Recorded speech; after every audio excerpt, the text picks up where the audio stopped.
আসসালামু আলাইকুম ওয়া রাহমাতুল্লাহ। লেকচার 2 তে আপনাদেরকে স্বাগতম।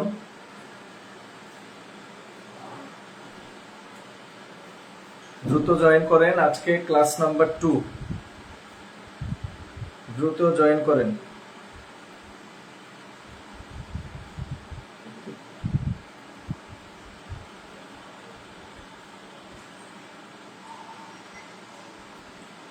সাউন্ড বোর্ড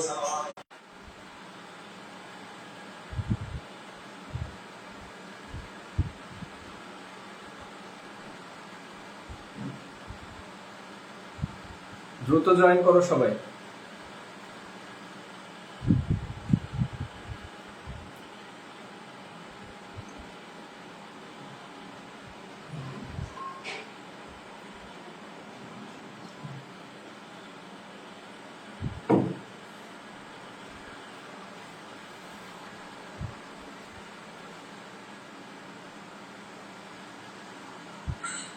লেকচার 2 তে আপনাদেরকে স্বাগতম।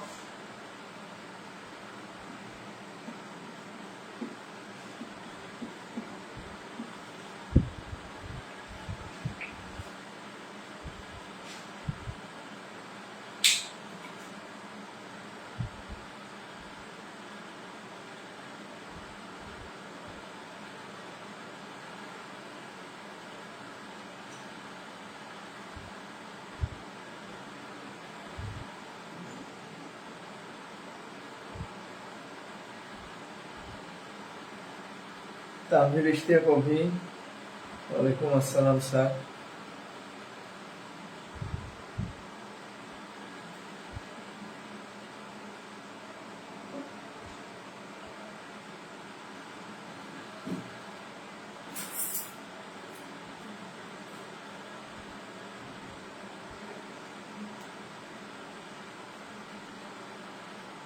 অভি একটু কমেন্ট করো তো যে লাইটিং কি আগের দিনের থেকে ভালো না খারাপ?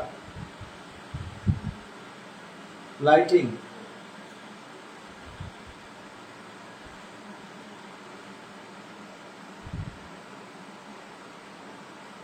তানভীর ইশতিয়াক অভি একটু কমেন্ট করো যে লাইটিং আগের থেকে ভালো না খারাপ।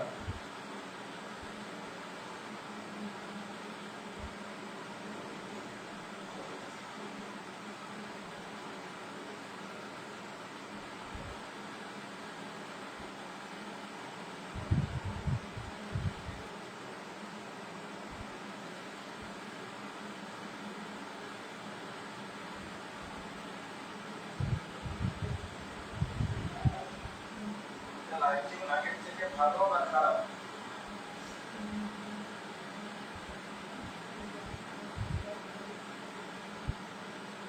নামিরা জাহান নির্ঝরা, আসসালামু আলাইকুম স্যার। ওয়ালাইকুম আসসালাম। ক্লাসটাতে একটু টাইমলি জয়েন করতে হবে। 7:39 বেজে গেছে, অলরেডি 3 মিনিট পার হয়ে গেছে। লোকজন এখনো জয়েন করেনি। আরাফাত হোসেন সরকার, তানভীর ইশতিয়াক অভি and 2 other watching। আমার জানা মতে ব্যাচে 40+ মেম্বার আছে, কিন্তু উপস্থিতি অনেক কম। লাইটিং এন্ড সাউন্ড পারফেক্ট আজকে। Sabiha Rahman Mithila, thank you Mithila. চেষ্টা করছি যে লাইটিংটাকে আপগ্রেড করার জন্য। সাউন্ড মিথিলা একটা কমপ্লেইন করছিলেন আপনি, সেটা হচ্ছে যে ফ্যানের সাউন্ড পাওয়া যায়। আজকে একটু কমেন্ট করে জানান তো যে ফ্যানের সাউন্ড পাওয়া যায় কিনা। আজকেও কি ফ্যানের সাউন্ডটা পাওয়া যাচ্ছে?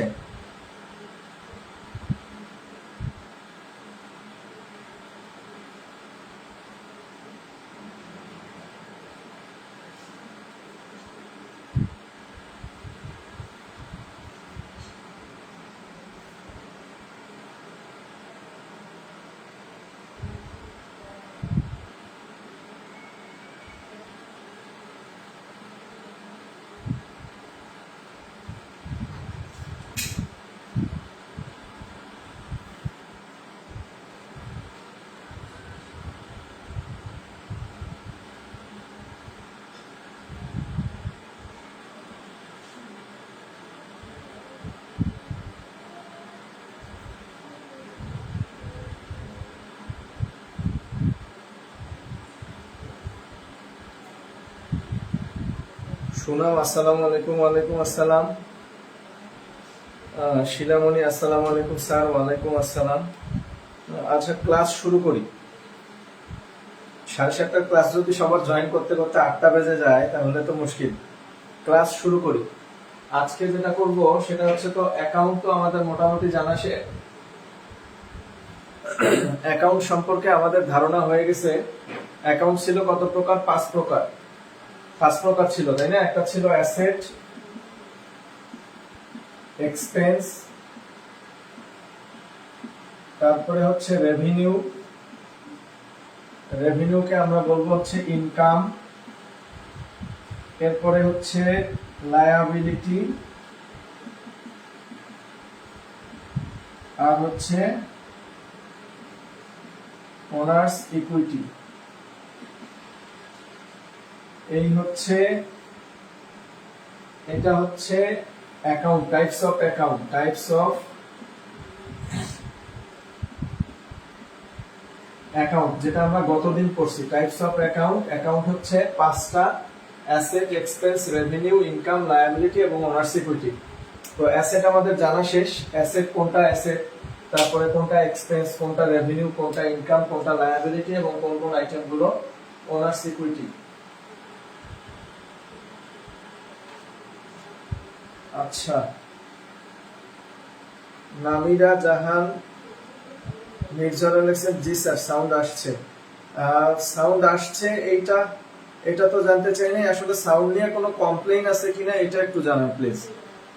মানে আগের দিনের থেকে গেট আপ বেটার কিনা,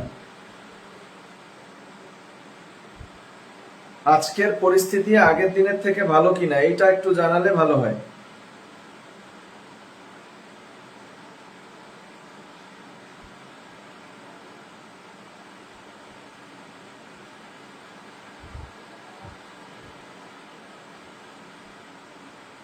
আচ্ছা, শুরু করি, ক্লাস শুরু করি। আজকে আমরা যেটা শিখবো সেটা হচ্ছে জার্নাল। আজকে রাতে লেকচার শিট চলে যাবে, সবার কাছে লেকচার শিট চলে যাবে। লেকচার শিটের পিডিএফ অলরেডি আমি সাইদকে দিয়ে দিছি, সাইদ আজকে সবাইকে দিয়ে দেবে। তো আজকে যেহেতু আমাদের লেকচার শিটের কাজ নাই, কারণ আমি আজকে জার্নাল বোঝাবো, পরের দিনের থেকে লেকচার শিটের কাজ। তো সেই জার্নাল হচ্ছে জাবেদা। আমাদের আগে ফর্মুলাটা বুঝতে হবে।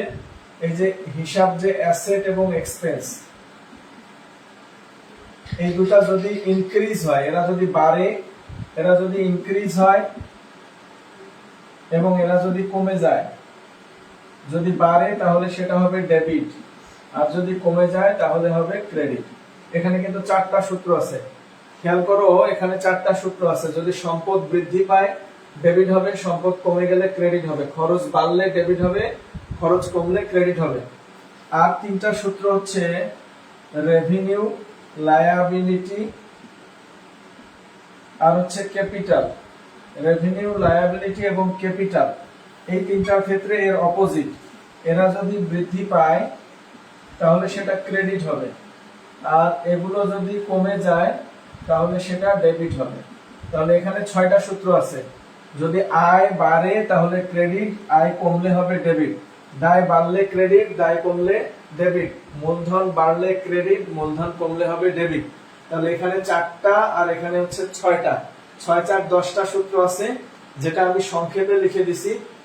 যে সম্পদ খরচ বাড়লে ডেবিট, কমলে ক্রেডিট, আয় দায় মূলধন যদি বৃদ্ধি পায় তাহলে হবে ক্রেডিট, আর হ্রাস পেলে হবে হচ্ছে ডেবিট। এখানে একটা জিনিস লক্ষ্য করো, যে এই জায়গায় কিন্তু ইনক্রিজ মানে ডেবিট, কিন্তু এখানে ইনক্রিজ মানে ক্রেডিট। কি কারণে? যে এদের উৎপত্তি হচ্ছে ক্রেডিটে, এদের উৎপত্তি হচ্ছে ক্রেডিট, আর এদের উৎপত্তি হচ্ছে ডেবিট। মানে ন্যাচারালি এরা হচ্ছে ডেবিট বংশীয় বা ডেবিট গোত্রের, আর এরা হচ্ছে ক্রেডিট বংশীয় বা ক্রেডিট গোত্রের। সেই জায়গা থেকে আমরা যদি মনে রাখতে পারি, ডেবিট বংশের 2টা আইটেম, একটা হচ্ছে সম্পদ খরচ, আর ক্রেডিট বংশের হচ্ছে 2টা আইটেম, আয় দায় মূলধন। তো আমরা যদি এইভাবে মনে রাখি যে ডেবিট বাড়লে ডেবিট হয়, ডেবিট কমলে ক্রেডিট হয়, আবার ক্রেডিট বাড়লে ক্রেডিট হবে এবং ক্রেডিট কমলে ডেবিট হবে। আর এটাকে যদি আমরা বিশ্লেষণ করে বলি, সম্পদ বাড়লে হবে ডেবিট, কমলে হবে ক্রেডিট, খরচ বাড়লে ডেবিট, কমলে ক্রেডিট, আয় বাড়লে ক্রেডিট, কমলে ডেবিট। মূলধন বাড়লে ক্রেডিট, কমলে ডেবিট। এই খুবই ভালো করে মনে রাখতে হবে যে এই জায়গাটার অপোজিট ভার্সন হচ্ছে এইটা, এটার বিপরীত কাজ হচ্ছে এদের। কারণ এদের উৎপত্তি ডেবিটে, সুতরাং বাড়লেই ডেবিট হবে আর কমলে ক্রেডিট হবে। আর এদের উৎপত্তি ক্রেডিটে, ফার্নিচার বাড়লে হবে ডেবিট আর ফার্নিচার কমে গেলে হবে ফার্নিচার। ফার্নিচার যদি বাড়ে তাহলে ডেবিট হচ্ছে, কারণ ফার্নিচার হচ্ছে অ্যাসেট। আর ফার্নিচার যদি কমে যায়, অর্থাৎ আমরা যদি বিক্রয় করি, তাহলে ফার্নিচারটা হবে হচ্ছে ক্রেডিট। অনুরূপ ভাবে আমি যদি ভাড়ার কথা বলি, রেন্ট এক্সপেন্স, এটা খরচ না, তাহলে খরচ বাড়লে কি হবে? ডেবিট। খরচ বাড়লে কি হবে? ডেবিট। আবার আমি যদি সেলস এর কথা বলি, সেলস হচ্ছে আয়, আমরা গত লেকচারে জেনে আসছি সেলস হচ্ছে আয়, সেলস রেভিনিউ।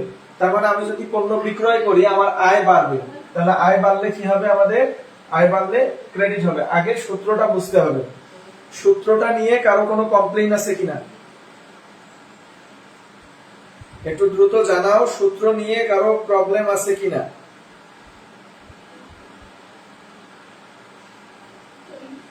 কমেন্ট করো সূত্রে কারো সমস্যা আছে কিনা। এতগুলা মানুষ ক্লাস করতেছে, 1 2 4 আর 2 6 জন, চিন্তা করা যায়?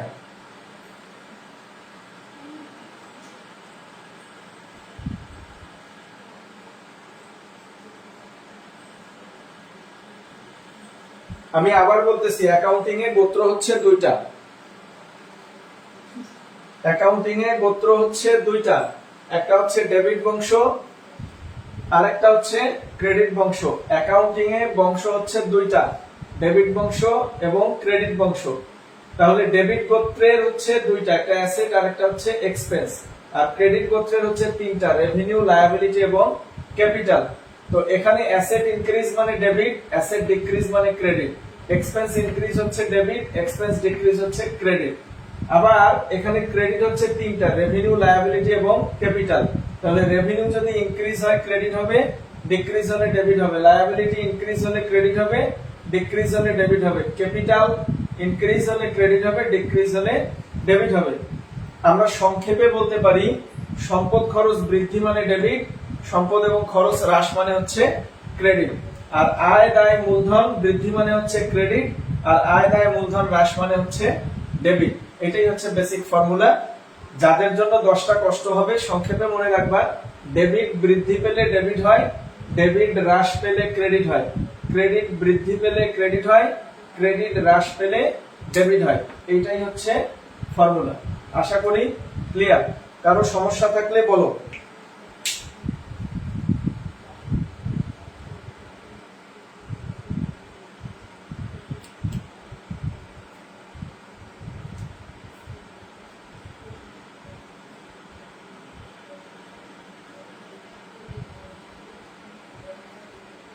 তাহলে আমরা এখন আমাদের অ্যাকাউন্ট চেনা শেষ, অ্যাকাউন্ট চেনার কাজটা শেষ এবং আমাদের ফর্মুলা বোঝা শেষ।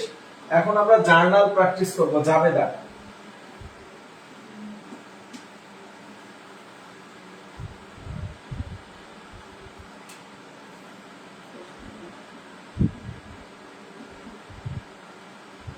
পারচেজ গুডস অন অ্যাকাউন্ট, টাকা 10,000। এটার মানে কি? অন অ্যাকাউন্ট অথবা অন ক্রেডিট।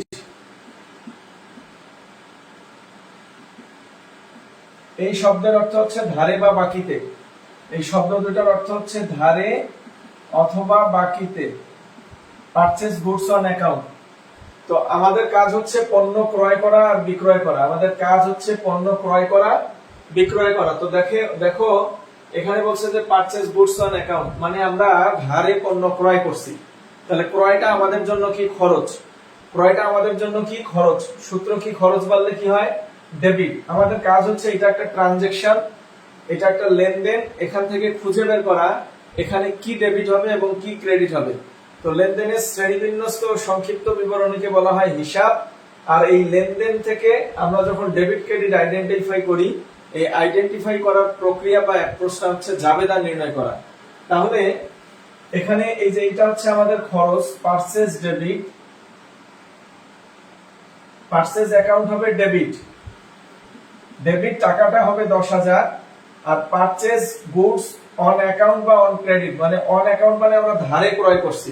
তাহলে চিন্তা করো, আমি যদি কোনো দোকানে গিয়ে কোনো কিছু বাকি কিনে আনি, তাহলে দোকানদার কিন্তু আমার কাছে টাকা পাবে।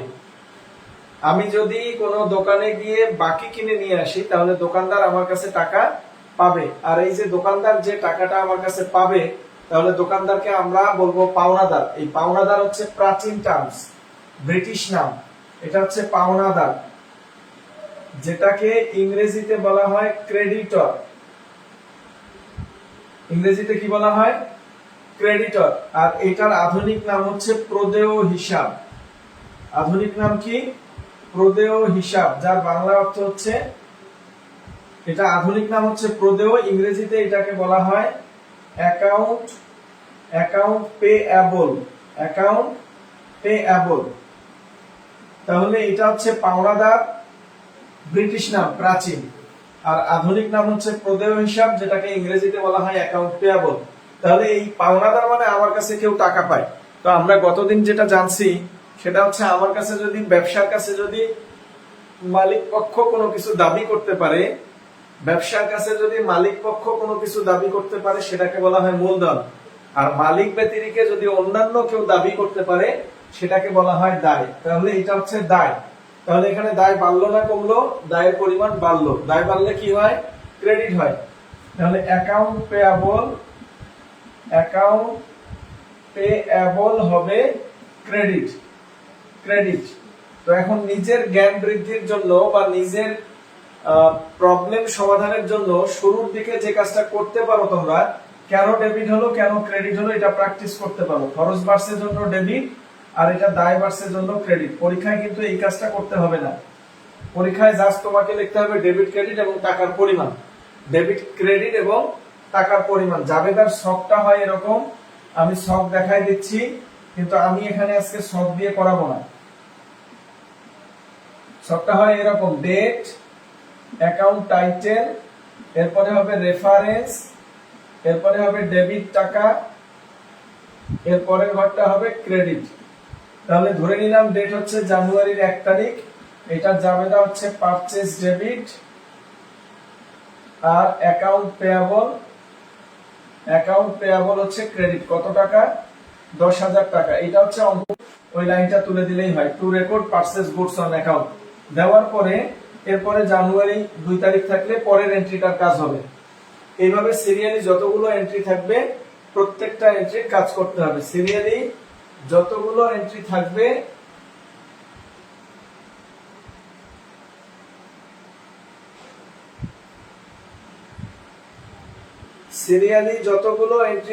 প্রত্যেকটা এন্ট্রির কাজ হবে। তো আমি আপাতত আজকে ছক শেখাবো না। ছক দিয়ে আমরা অঙ্ক করব ইনশাআল্লাহ কালকে। আজকে এন্ট্রি গুলো শিখবো। তাহলে প্রথম জাবেদাটা, একটা এন্ট্রি আমি বোর্ডে লিখছি, সেটা হচ্ছে purchase goods on account. Purchase goods on account মানে নগদে পণ্য, বাকিতে পণ্য ক্রয় করা হলো। তাহলে পণ্য ক্রয় করলে কি হলো? এই পারচেজ গুডসটা আমাদের জন্য খরচ। তাহলে খরচ বাড়লে কি হয়? ডেবিট। আর এই যে অন অ্যাকাউন্ট বা অ্যাকাউন্ট পেয়াবল, এই যে এটার কারণে, অন ক্রেডিট বা অন অ্যাকাউন্ট, এটার কারণে মানুষ আমার কাছে টাকা পাবে। কেউ আমার কাছে যদি টাকা পায়, তাকে বলা হয় পেয়াবল। আর পেয়াবল হচ্ছে দায়, দায় বাড়লে কি হয়? ক্রেডিট। তোমরা নিজেরা এইভাবে প্র্যাকটিস করতে পারো। খরচ বৃদ্ধি পেয়েছে জন্য ডেবিট, আর এটা দায় বৃদ্ধি পেয়েছে জন্য ক্রেডিট। তো আপাতত পরীক্ষার খাতায় কিন্তু এইটুকু লিখতে হয় না। আপাতত এইভাবে প্র্যাকটিস করলে তোমাদের যেটা সুবিধা হবে, যে তোমাদের বেসিকটা ডেভেলপ করবে। তোমরা বুঝতে পারবা কোনটা সম্পদ, কোনটা খরচ, কোনটা আয়, কোনটা দায় এবং কোনটা মূলধন। এটা একটা বিষয়। আর একটা বিষয় হচ্ছে,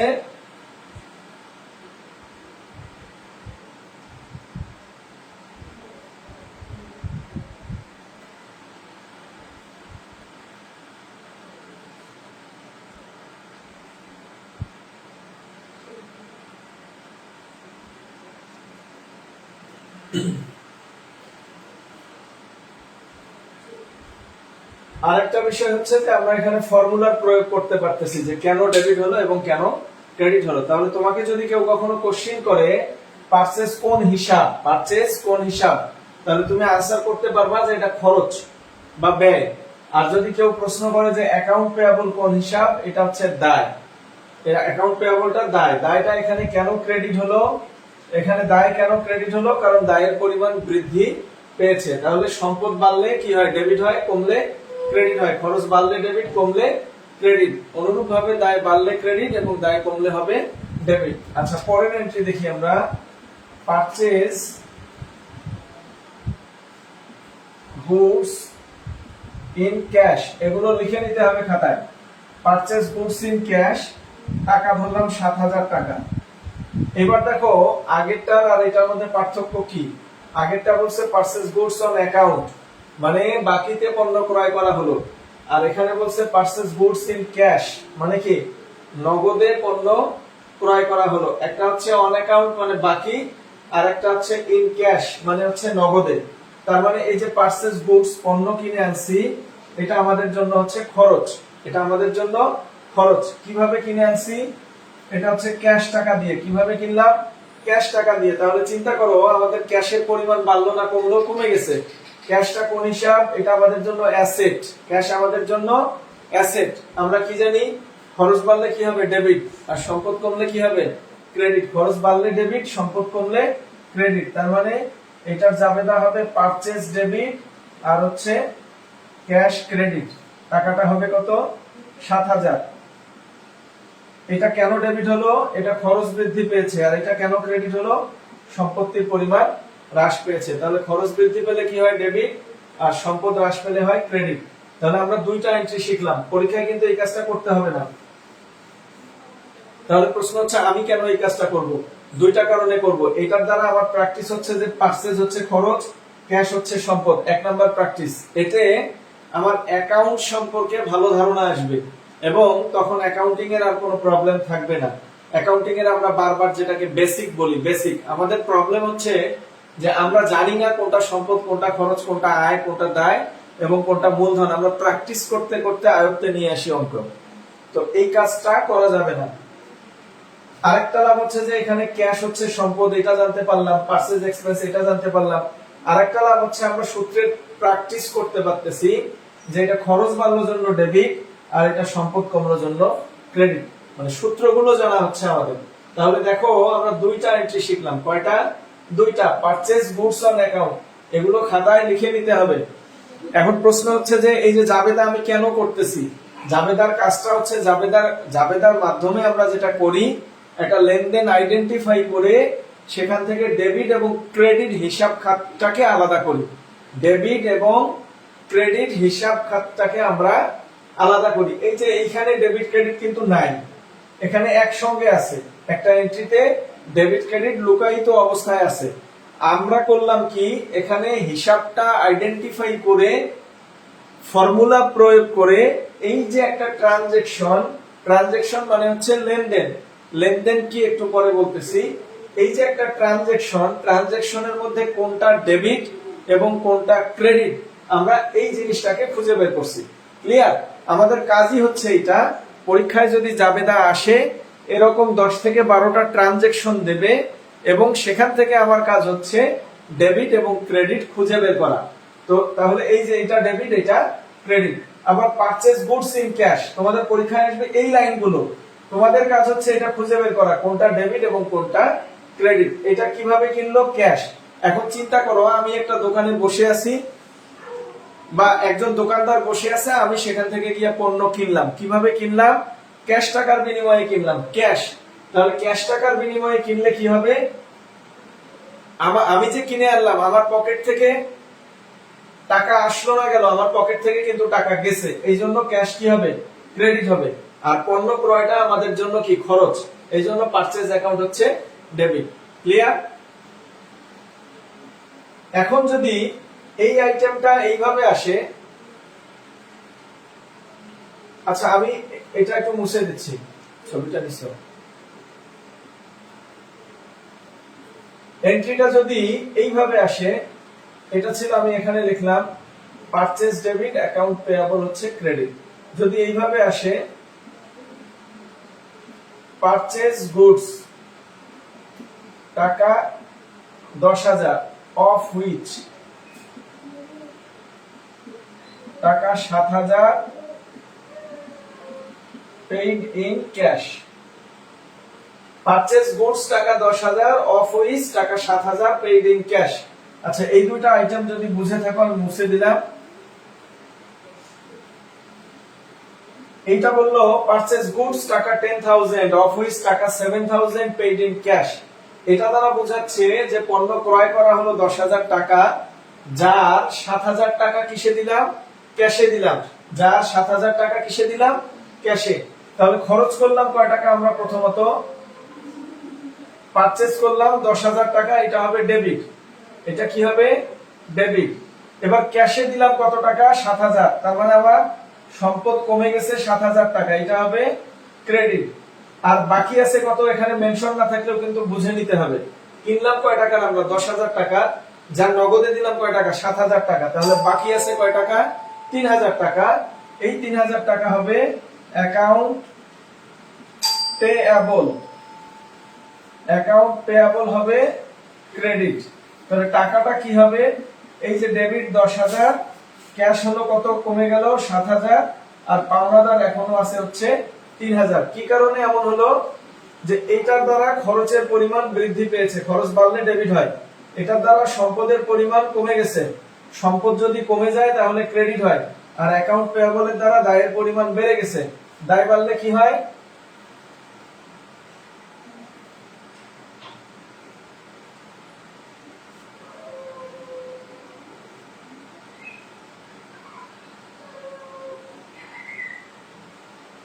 একটা অবস্থা, এত ফোন আসলে পাওয়া যায়।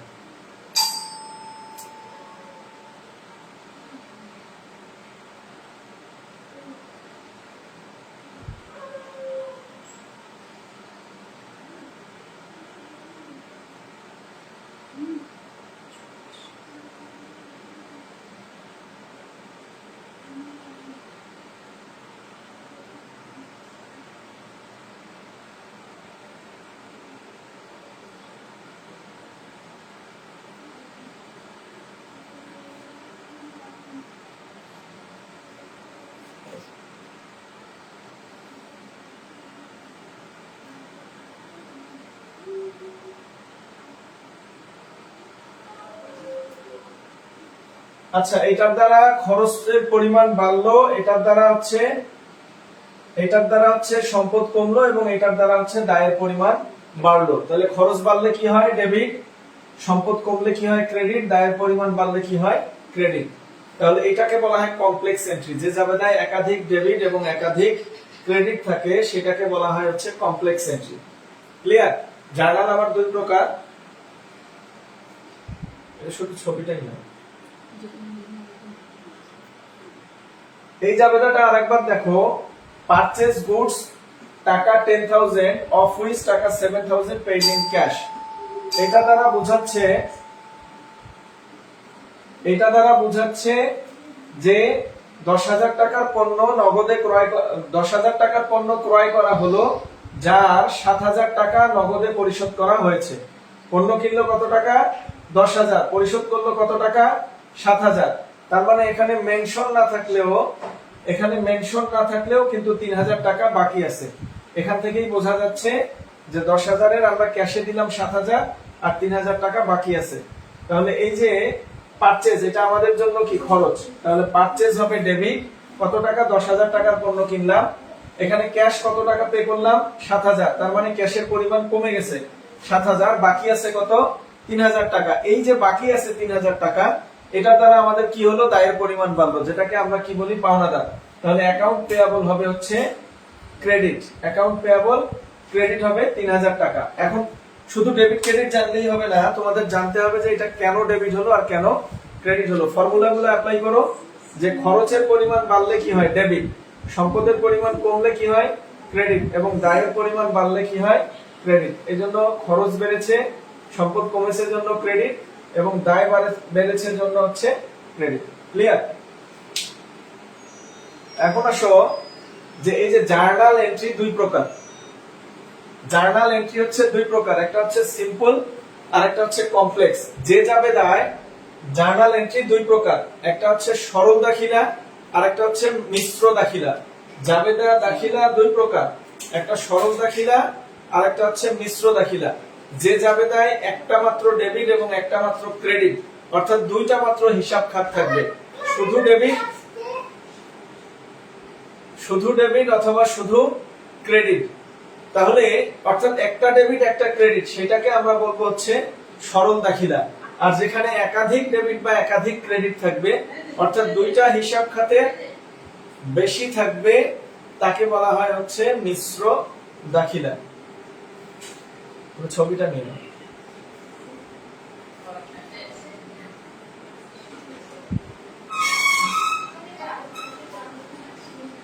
বলো এই জাবেদাটা নিয়ে কারো কোনো কমপ্লেইন আছে কিনা, একটু কমেন্ট করো।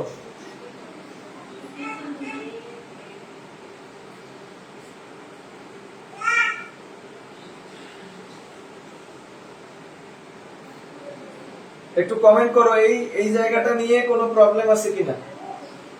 তিনটা এন্ট্রি শিখলাম আমরা, তিনটা।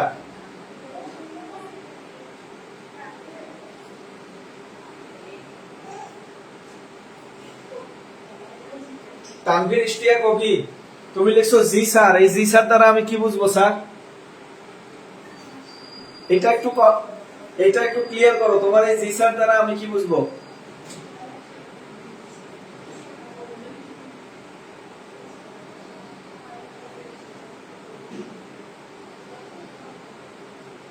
কমেন্ট করো, দ্রুত কমেন্ট করো। তিনটা এন্ট্রি সবাই বুঝতে পারছো কিনা?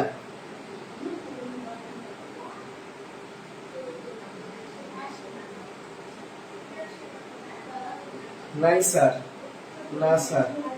আরিফ ইসলাম, আচ্ছা ঠিক আছে।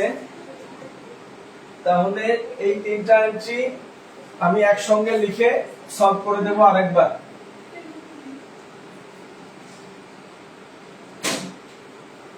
এক নাম্বার এন্ট্রিটা ধরো পারচেজ গুডস ইন ক্যাশ, টাকা 10,000। দুই নাম্বার এন্ট্রি হচ্ছে পারচেজ গুডস অন অ্যাকাউন্ট, টাকা ধরলাম 20,000। তিন নাম্বার এন্ট্রি হচ্ছে পারচেজ গুডস অফ টাকা 20,000, of which টাকা 15,000 paid in cash। বোঝে না, সমস্যা নাই, ক্লাসই তো নিচ্ছি। মানুষজন যদি ক্লাস নেওয়ার সময় এখন উনি বারবার ফোন দিচ্ছে, এটা তো ঠিক না।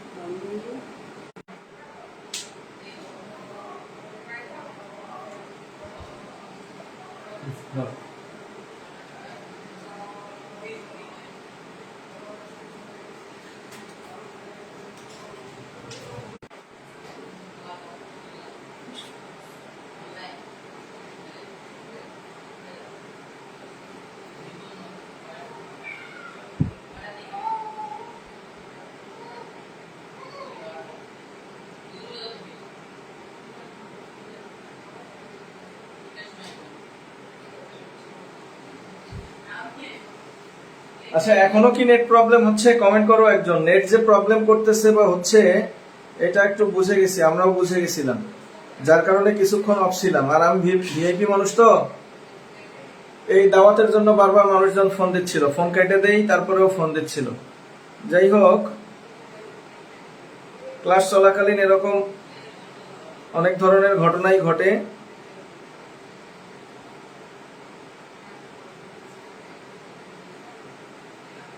সাবিহা রহমান মিথিলা, গুড। আপনি অলরেডি কমেন্ট করছেন যে পারচেজ ডেবিট ক্যাশ ক্রেডিট। তাহলে প্রথমটার জাবেদা হবে হচ্ছে পারচেজ ডেবিট, ক্যাশ হবে ক্রেডিট, টাকা হবে কত? 10,000। পরেরটা হবে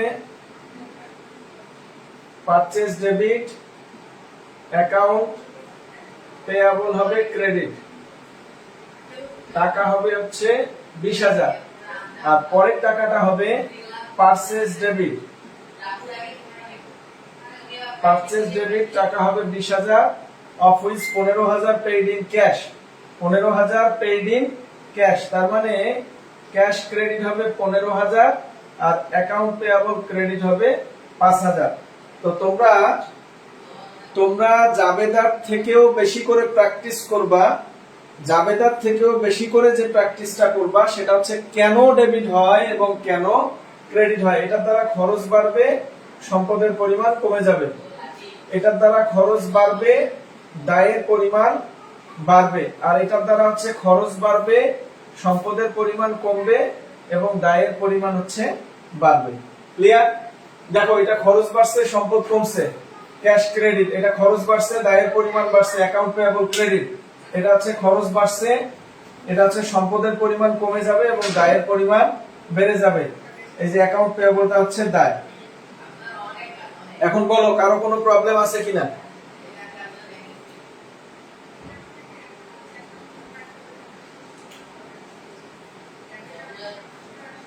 কারো কোনো প্রবলেম আছে কিনা বলো।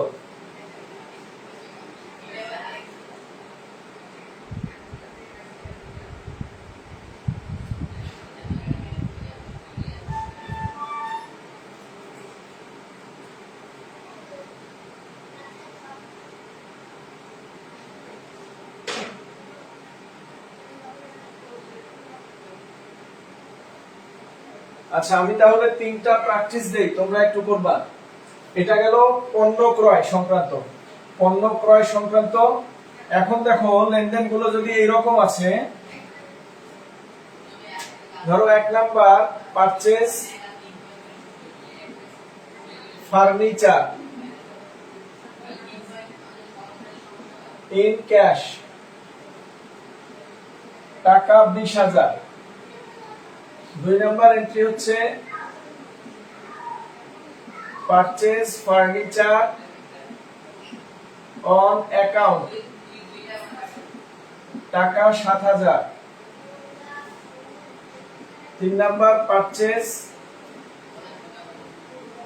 Furniture by signing, signing a note payable, note payable টাকা 8,000। purchase furniture by signing a note payable টাকা 8,000। 4 number purchase furniture on account, on account টাকা 2,000। এগুলো সলিউশন করে পাঠায় দাও। পারচেজ ফার্নিচার ইন ক্যাশ টাকা 20,000, পারচেজ ফার্নিচার অন অ্যাকাউন্ট টাকা 7,000, purchase furniture by signing A note payable, by signing A note payable মানে নোটে স্বাক্ষর করে, পারচেজ ফার্নিচার ইন ক্যাশ টাকা 8,000 এন্ড অন অ্যাকাউন্ট টাকা 2,000। এইগুলো জাবেদা খাতায় লিখে আমার হোয়াটসঅ্যাপে পাঠাও অথবা ছবি তুলে কমেন্টে কমেন্ট করো। যারা ক্লাস করতেছো সবাই এই কাজটা করবা।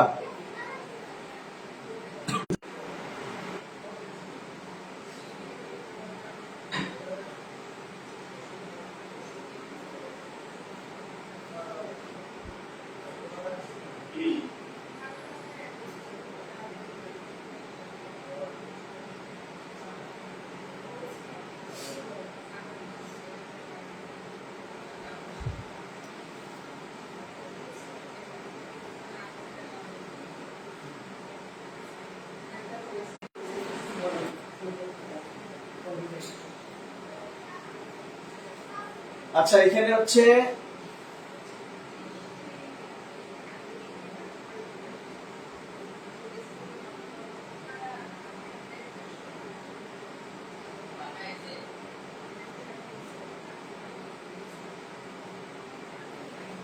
জার্নাল করতে বলছি। পারচেজ ফার্নিচার ইন ক্যাশ টাকা 20,000, পারচেজ ফার্নিচার অন অ্যাকাউন্ট টাকা 7,000, purchase furniture by signing A note payable টাকা 8,000, পারচেজ ফার্নিচার ইন ক্যাশ টাকা 8,000 এন্ড অন অ্যাকাউন্ট টাকা 2,000। পারচেজ ফার্নিচার ইন ক্যাশ টাকা 20,000, পারচেজ ফার্নিচার অন অ্যাকাউন্ট টাকা 7,000, purchase furniture by signing A note payable, signing A note payable টাকা 8,000, আর purchase furniture in cash টাকা 8,000 and on account টাকা 2,000। এখানে 4টা জাবেদা দেওয়া আছে। এই 4টা জাবেদা তোমরা খাতায় লিখে অথবা কমেন্টে দ্রুত সলভ করো, বা খাতায় লিখে আমার হোয়াটসঅ্যাপে ছবি তুলে দিলেও হবে, অথবা ছবিটা কমেন্টে দিলেই হবে। দ্রুত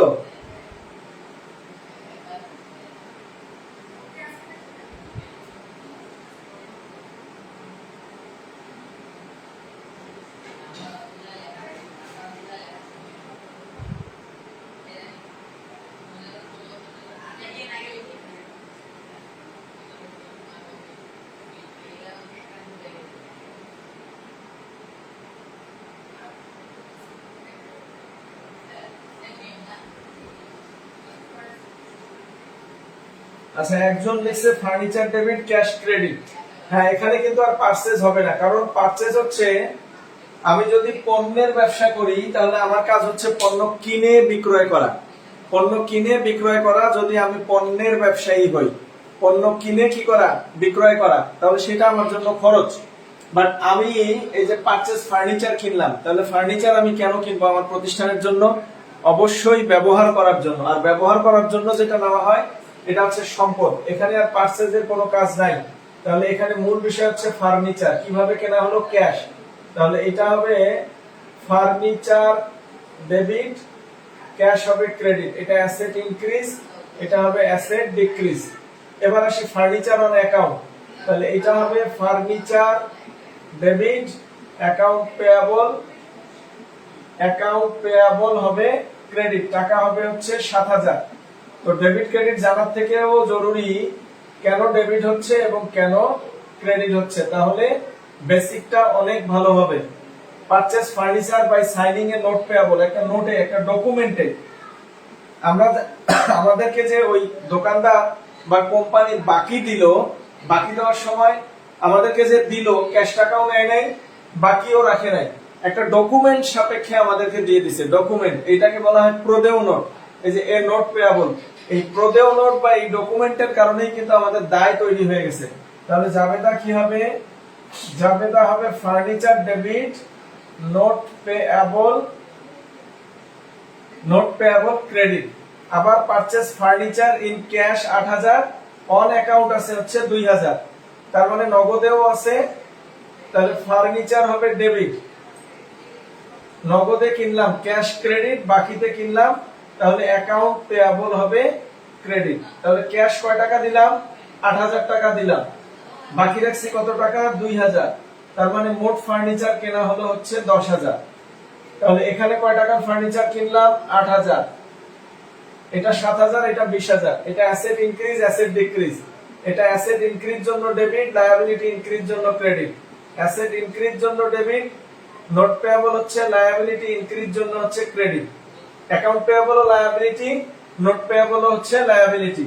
এটা হচ্ছে অ্যাসেট ইনক্রিজ জন্য ডেবিট, এটা হচ্ছে অ্যাসেট ডিক্রিজ জন্য ক্রেডিট, আর এটা লায়াবিলিটি ইনক্রিজ জন্য হচ্ছে ক্রেডিট। তো এখানে একটা ডেবিট একটা ক্রেডিট। এটা হচ্ছে সরল দাখিলা, সিম্পল জার্নাল। এটা হচ্ছে একটা ডেবিট একটা ক্রেডিট। এটা হচ্ছে সিম্পল জার্নাল বা সরল দাখিলা। একটা ডেবিট একটা ক্রেডিট, সিম্পল জার্নাল। আর এটা হচ্ছে একটা ডেবিট দুইটা ক্রেডিট। এই এক বা মানে একটা মাত্র ডেবিট একটা মাত্র ক্রেডিট হলে সেটা সিম্পল জার্নাল এন্ট্রি। তো এইটা তোমাদের লাগে না আসলে, এগুলো আইডেন্টিফাই করতে বলে না, এগুলো এমসিকিউ এর ক্ষেত্রে লাগে। আর এখানে হচ্ছে একাধিক ডেবিট অথবা একাধিক ক্রেডিট আছে, অর্থাৎ দুইটা হিসাবের বেশি যদি হিসাব খাত পাওয়া যায় তখন আমরা সেটাকে বলবো কমপ্লেক্স জার্নাল এন্ট্রি, অর্থাৎ মিশ্র জাবেদা দাখিলা।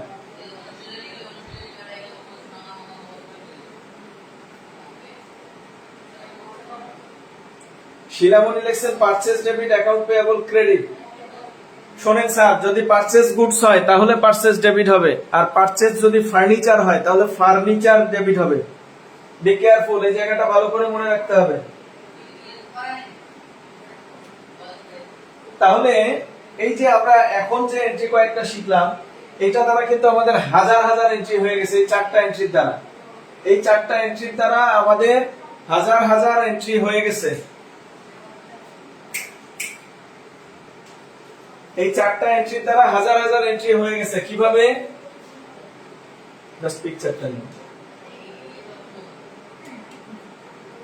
কিভাবে হাজার হাজার এন্ট্রি হয়ে গেছে? এই ফার্নিচারের জায়গায় পৃথিবীর যে কোনো সম্পদের নাম দেওয়া থাকতে পারে ফার্নিচারের জায়গায়। যেমন এই এন্ট্রি গুলোই যদি বলে পারচেজ বিল্ডিং, তাহলে ফার্নিচারের জায়গায় হবে বিল্ডিং। পারচেজ ল্যান্ড, তাহলে ফার্নিচারের জায়গায় হবে ল্যান্ড। এরকম পৃথিবীর যে কোনো সম্পদ যদি কেনা হয়, যে কোনো সম্পদ, জার্নাল গুলো হবে এরকম। তাহলে সম্পদ কিনলে সম্পদটা হবে ডেবিট, ক্যাশে কিনলে ক্যাশ ক্রেডিট। সম্পদ যদি বাকিতে কেনে সম্পদ ডেবিট, পাওনাদার ক্রেডিট। সম্পদ যদি নোটের বিনিময়ে কেনে তাহলে সম্পদ ডেবিট, প্রদেয় নোট ক্রেডিট। আবার সম্পদ যদি কিছু টাকা দেওয়া হয় আবার কিছু টাকা বাকি রাখে তাহলে সম্পদটা ডেবিট হবে, ক্যাশ ক্রেডিট হবে। বাকি রাখলে অ্যাকাউন্ট পেয়েবল ক্রেডিট হবে। আবার নোটের বিনিময়ে যদি সাইন করে যদি নোটের বিনিময়ে যদি নিয়ে আসে তখন এখানে নোট পেয়েবলও ক্রেডিট হবে। তখন নোট পেয়েবলও ক্রেডিট হবে। আমি বুঝাই দিচ্ছি আরেকটা রকম এন্ট্রি। তাহলে আমরা আজকে সম্পদ কেনা শিখলাম এবং পণ্য কেনা শিখলাম, এবং সেটা যেভাবেই আসুক। এইভাবেও বলতে পারতো, মনে করো যে ফার্নিচার ডেবিট 10,000 টাকা, ক্যাশ ক্রেডিট 1,000 টাকা, অ্যাকাউন্ট পেয়েবল ক্রেডিট 7,000 টাকা, নোট পেয়েবল ক্রেডিট হচ্ছে 2,000 টাকা। এই এন্ট্রিটা এইভাবে আসতে পারে যে পারচেজ ফার্নিচার অফ টাকা 10,000, অফ হুইচ 1,000 টাকা 1,000 paid in cash, on account 7,000, and the balance at the due amount paid by signing a note payable। অর্থাৎ 10,000 টাকার ফার্নিচার কিনে ক্যাশে দিলাম 1,000, বাকি রাখলাম 7,000, আরেকটার জন্য আমরা নোটে সাইন দিলাম 2,000 টাকা। তাহলে এইটাকে আমরা সিম্পল এন্ট্রি বলতে পারবো না, এটা হচ্ছে আমাদের কমপ্লেক্স জার্নাল এন্ট্রি। ক্লিয়ার? তাহলে মুছে দিলাম। তাহলে আমরা দুই ধরনের এন্ট্রি শিখলাম, একটা সম্পদ ক্রয় আর একটা হচ্ছে পণ্য ক্রয়। আচ্ছা, এবার আমরা খরচ প্রদান করা শিখব। মনে করো rent expense paid in cash, এটা দিয়েও হাজার হাজার লক্ষ লক্ষ এন্ট্রি হয়ে যাবে। এই রেন্ট এক্সপেন্সের জায়গায় পৃথিবীর যে কোনো খরচ থাকতে পারে। দেখো কিভাবে নিলাম, rent expense paid in cash, তাহলে এটা আমার জন্য খরচ। তাহলে রেন্ট এক্সপেন্স হবে ডেবিট, ক্যাশ হবে ক্রেডিট। এখন যদি বলে রেন্ট এক্সপেন্স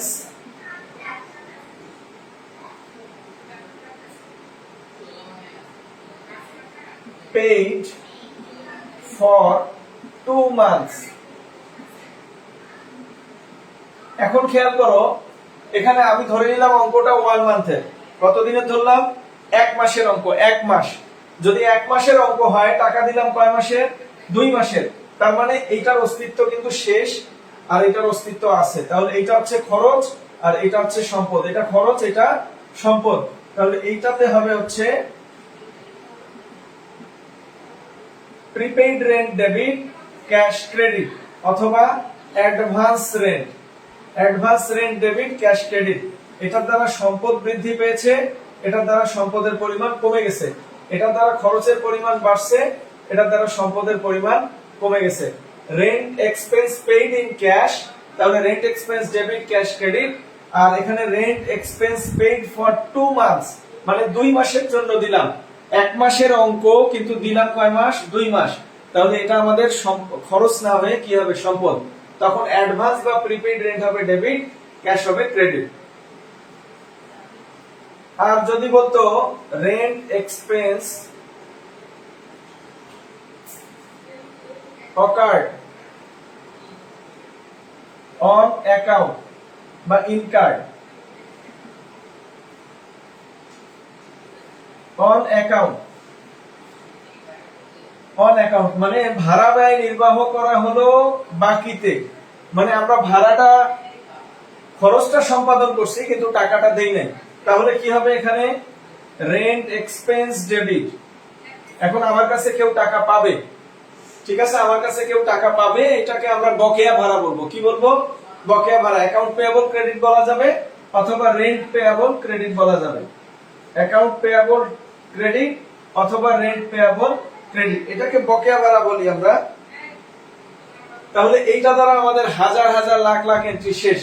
রেন্টের জায়গায় যে কোনো খরচের নাম থাকতে পারে, থাকতে পারে ইন্স্যুরেন্স এক্সপেন্স, তাহলে insurance expense debit cash credit, থাকতে পারে wages expense, wages expense debit cash credit, থাকতে পারে ইন্টারেস্ট এক্সপেন্স, তাহলে interest expense debit cash credit.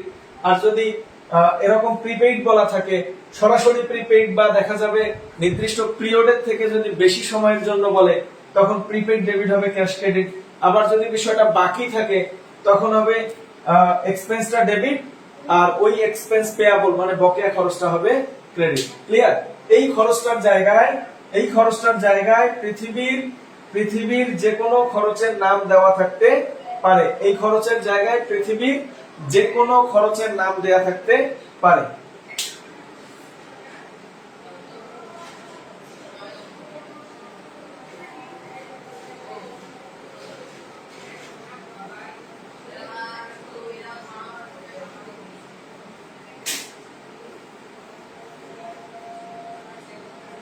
তাহলে আমরা তিন ধরনের আইটেম শিখলাম। এক নাম্বার পণ্য ক্রয় সংক্রান্ত, মানে পণ্য ক্রয় সংক্রান্ত জাবেদা কি হবে। দুই নাম্বার সম্পদ ক্রয় সংক্রান্ত। তিন নাম্বার হচ্ছে খরচ নির্বাহ সংক্রান্ত।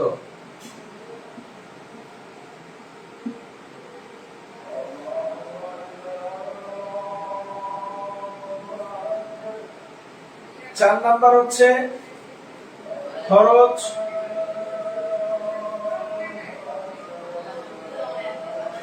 অগ্রিম প্রদান সংক্রান্ত। এই যে চার ধরনের আইটেম আমরা শিখলাম এতক্ষণ ক্লাসে।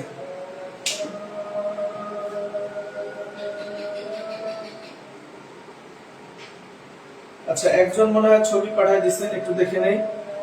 Purchase cash, purchase account payable, purchase note payable, purchase cash account payable. Sabiha Rahman Mithila, thank you. আপনার আনসার সবগুলোই ঠিক আছে।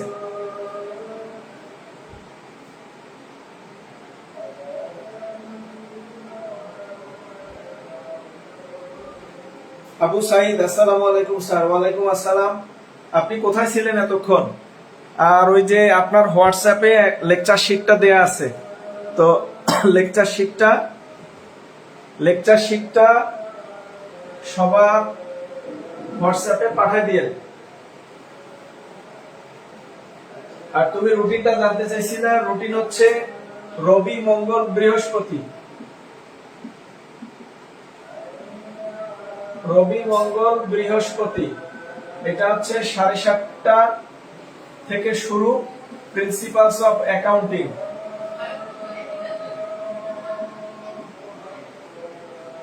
শনি সোম বুধ 7:30টায় শুরু হবে প্রিন্সিপালস অফ ফাইন্যান্স। আর হচ্ছে রবি মঙ্গল বৃহস্পতি 9টায় শুরু হবে ইন্টারমিডিয়েট অ্যাকাউন্টিং সেকেন্ড ইয়ারের জন্য। এটা হচ্ছে ফার্স্ট ইয়ার, আর এটা হচ্ছে সেকেন্ড ইয়ার। এটা হচ্ছে রুটিন।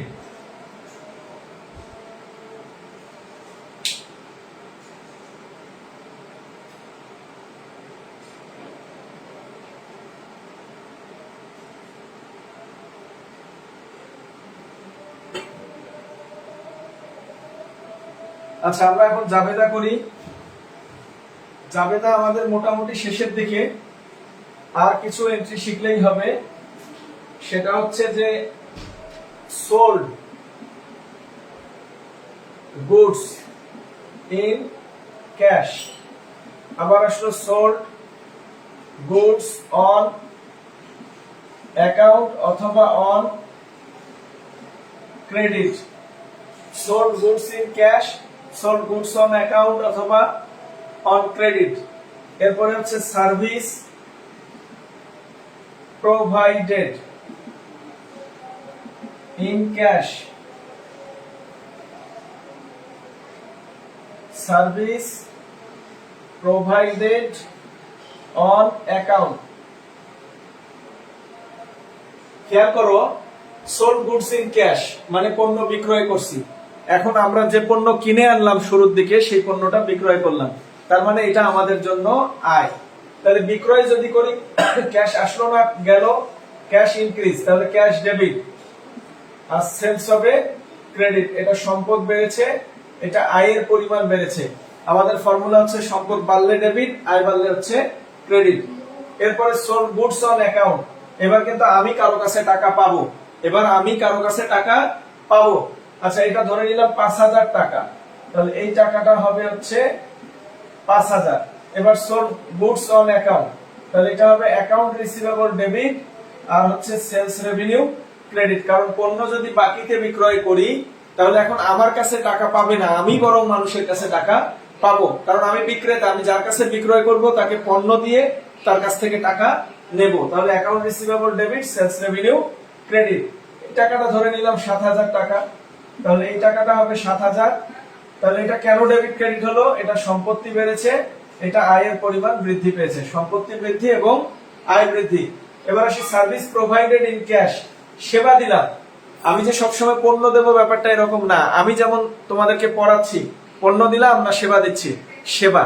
কারণ সব ব্যবসায়ী পণ্যের ব্যবসায়ী হয় না, কিছু কিছু ব্যবসায়ী আছে যারা সেবার ব্যবসায়ী, যেমন ডাক্তার, উকিল, আমাদের মতো টিচাররা। তাহলে সেবা দিয়ে টাকা নিলাম, ক্যাশ বাড়লো না, তাহলে ক্যাশ ডেবিট। এরপরে হচ্ছে সার্ভিস রেভিনিউ ক্রেডিট, এটা সম্পত্তি বাড়লো, এটার দ্বারা হচ্ছে আয়ের পরিমাণ বাড়লো, সম্পত্তি বৃদ্ধি এবং আয়ের পরিমাণ বৃদ্ধি। এবার সার্ভিস প্রোভাইডেড অন অ্যাকাউন্ট মানে সেবা দিলাম বাকিতে, তাহলে এটা হবে account receivable debit service revenue credit.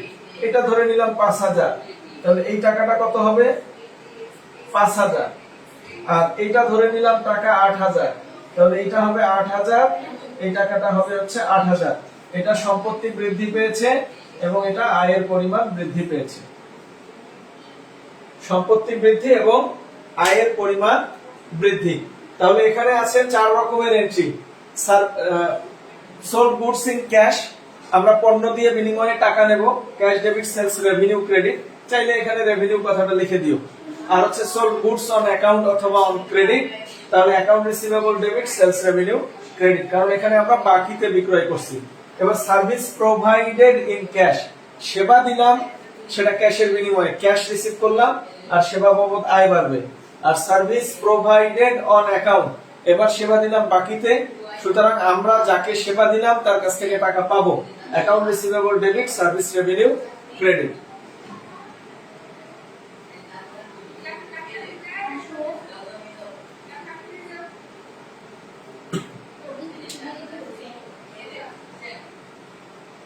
তাহলে এইটা বুঝলে যেটা হবে, পৃথিবীর যে কোনো আয়ের ক্ষেত্রে জাবেদা হবে এরকম, যে কোনো আয়ের ক্ষেত্রে। তাহলে তোমরা এগুলোর স্ক্রিনশট রাখবা, সব থেকে ভালো হয় যদি খাতায় লিখে রাখো। এইবার আসো, শুধু একজনকে দেখলাম খাতায় সলভ করে একজনকে দেখলাম আমাকে হোয়াটসঅ্যাপে পাঠিয়ে দিল। এইবার আসি ইন্টারেস্ট রিসিভড ইন ক্যাশ, আরেকটা দিলাম ইন্টারেস্ট পেইড ইন ক্যাশ। টাকা মনে করো 1,000, টাকা হচ্ছে 500। এটা ইন্টারেস্ট রিসিভড, তার মানে এই ক্ষেত্রে ইন্টারেস্টটা আমার আয়। তাহলে আয় হলে কি হচ্ছে? ক্যাশ ডেবিট, ইন্টারেস্ট রেভিনিউ হবে ক্রেডিট। আর এটা ইন্টারেস্ট পেইড, তার মানে এটা আমার জন্য খরচ, তাহলে এটা হবে ইন্টারেস্ট এক্সপেন্স ডেবিট, ক্যাশ হবে ক্রেডিট। আশা করি পার্থক্য বুঝছো যে কোনটা আয় এবং কোনটা ব্যয়। এটা রিসিভ দ্বারা বুঝলাম ইন্টারেস্ট তখনই রিসিভ করব যখন সেটা আমার আয়, আর ইন্টারেস্টের টাকা তখনই দেব যখন সেটা আমার হচ্ছে ব্যয়। এটা হয়তো বিনিয়োগের সুদ আর এটা হচ্ছে ঋণের সুদ, কারণ আমরা বিনিয়োগ করলে সুদ পাই আর যদি আমরা ঋণ করি তাহলে সুদের টাকা দেই। কোনো অসুবিধা আছে কারো?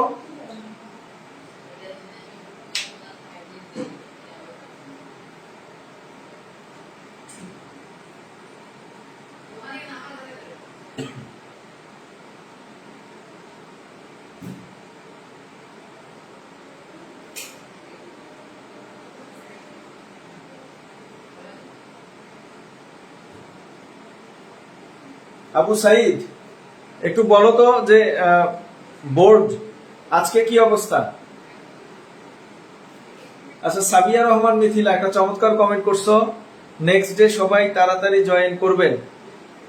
হ্যাঁ, এরকম সিরিয়াস হলে ভালো লাগে, আমারও পড়ায় ভালো লাগে। এই যে তখন 7:30টায় পড়ানো শুরু করছি, অলরেডি 8:39 বেজে গেছে, আমি কিন্তু পড়াচ্ছি। কিন্তু তোমরা যদি টাইমের মর্ম না বোঝো, আমার হাতে সময় নাই, আমাকে এটা শেষ করতে হবে। তো ক্লাসে as early as possible join করবা। আবু সাইদ, একটু দ্রুত কমেন্ট করো, আজকে বোর্ডের কি অবস্থা আগের দিনের থেকে?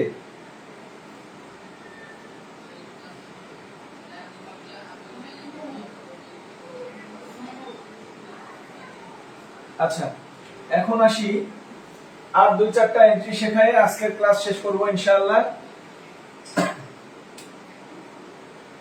রিসিভড ফ্রম অ্যাকাউন্ট রিসিভেবল টাকা 8,000, আর হচ্ছে পেইড টু অ্যাকাউন্ট পেয়াবল টাকা 7,000। রিসিভড ফ্রম অ্যাকাউন্ট রিসিভেবল, দেখো আমরা রিসিভেবলের কাছে টাকা গ্রহণ করছি, তার মানে আমাদের ক্যাশ টাকা কিন্তু বাড়লো। আর এই যে প্রাপ্য হিসাব, তার কাছে আমি ধরে নাও আমি 10,000 টাকা পাই, 8,000 টাকা পাই, সে যদি আমাকে দিয়ে দেয় তার কাছে কিন্তু আমি আর পাবো না। তার মানে আমার প্রাপ্য টাকার পরিমাণ কমে যাবে, আমার পকেটে ক্যাশ টাকার পরিমাণ বাড়বে এবং আমার প্রাপ্য টাকার পরিমাণ কমে যাবে। তাহলে দেনাদার বাড়লে হয় ডেবিট, কারণ অ্যাসেট, আর দেনাদারের পরিমাণ কমে গেলে হয় ক্রেডিট, কারণ হচ্ছে অ্যাসেট যদি বাড়ে ডেবিট হয় আর কমে গেলে ক্রেডিট হয়। তাহলে এটা হবে অ্যাকাউন্ট রিসিভেবল ক্রেডিট, কারণ এটার দ্বারা অ্যাসেট বেড়েছে, এটার দ্বারা অ্যাসেট কমেছে। এবার পেইড টু অ্যাকাউন্ট পেয়াবল, পাওনাদার বা প্রদেয় হিসাবকে টাকা দিয়ে দিলাম, যেহেতু দিয়ে দিলাম ক্যাশ কমে গেছে, ক্যাশ ক্রেডিট। আর পাওনাদার, আমার কাছে মানুষ টাকা দাবি করতে পারতো, এখন আমি দিয়ে দেওয়ার কারণে এই দাবিটা আর করতে পারবে না, এই জন্য অ্যাকাউন্ট পেয়াবল হবে হচ্ছে ডেবিট আর ক্যাশ হবে ক্রেডিট। কেন? এটার দ্বারা দায়ের পরিমাণ কমে গেছে, এটার দ্বারা সম্পদের পরিমাণ কমে গেছে। দায় কমলে কি হয়? ডেবিট হয়, আর সম্পদ কমে গেলে ক্রেডিট হয়।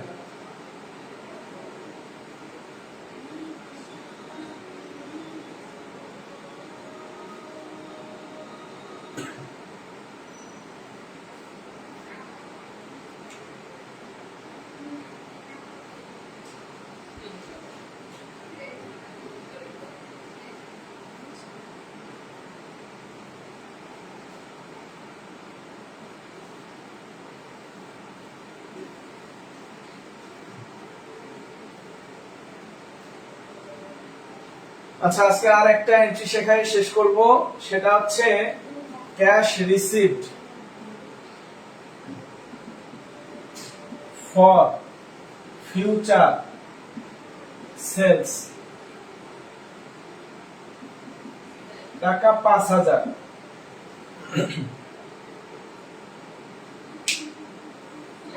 Cash received for future sales টাকা 5,000, মানে এটা আমরা সেলস করি নাই, ভবিষ্যতে বিক্রয় করব, এরকম কথা দিয়ে আমরা টাকাটা রিসিভ করছি, ভবিষ্যতে বিক্রয় করব। তা এখনো তো আমরা বিক্রয় করি নাই, বাট টাকা নিয়ে এসেছি, তার মানে এটার জন্য আমাদের দায় তৈরি হয়ে গেছে। কি তৈরি হয়ে গেছে?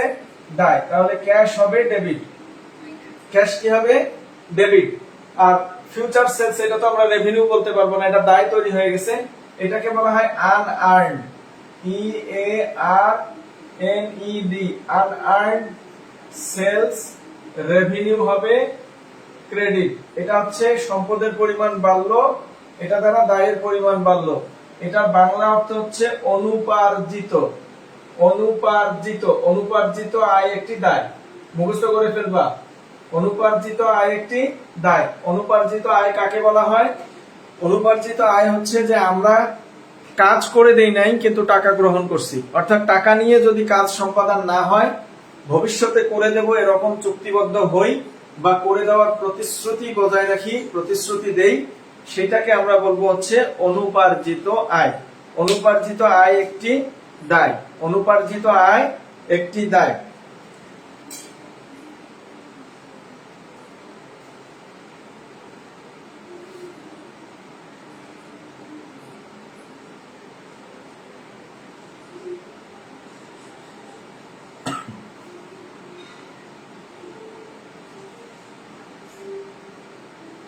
আচ্ছা, এখন তোমাদের হোমওয়ার্ক হচ্ছে আমি যতগুলো জাবেদা করাই দিলাম আজকের ক্লাসে, যতগুলো জাবেদা করাই দিছি প্রত্যেকটা খাতায় যে যত ডিজাইন করে, যে যত কালারফুল কালি ইউজ করে এটাকে সুন্দর করতে পারো, করে আমার হোয়াটসঅ্যাপে ছবি তুলে পাঠাই দিবা। এখন যারটা বেশি ভালো লাগবে তাকে ফার্স্ট ঘোষণা করা হবে, কিন্তু সব থেকে মজার বিষয় হলো তাকে কোনো পুরস্কৃত করা হবে না। ঠিক আছে, এইটাই হচ্ছে তোমাদের হোমওয়ার্ক। বেস্ট অফ লাক, ভালো থাকবে। আসসালামু আলাইকুম।